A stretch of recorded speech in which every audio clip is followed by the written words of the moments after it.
Habang nakatingala sa taas ng puno, sabi ng bata sa kanyang tatay, "Pakikuha nga po yun."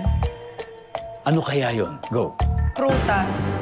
On a scale of 1 to 10, gaano kalakas ang loob mong maligo ng walang saplot sa beach? 1. Makikita sa office ng manghuhula. Ang mahiwagang bolang kristal. 3-letter word na katunog o karime ng mat. Sat. Ilang piraso ng saging ang nasa isang piling? 12. Let's go, Arabel.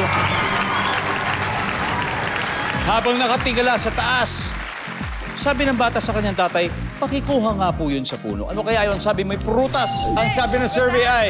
Prutas! Wow! Nice one.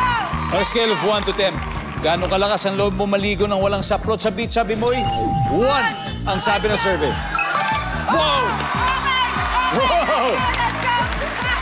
Makikita sa office ng manghuhula, sabi mo, bolang kristal ang sabi ng survey. Wow! 3-letter word na katunog ng mat. Ang sabi mo, sat. Ang sabi ng survey ay... Meron. Meron. Ilang piraso ng saging ang nasa isang piling? Ang sabi mo, 12 o isang dosena. Ang sabi ng survey, wow, 159! 40!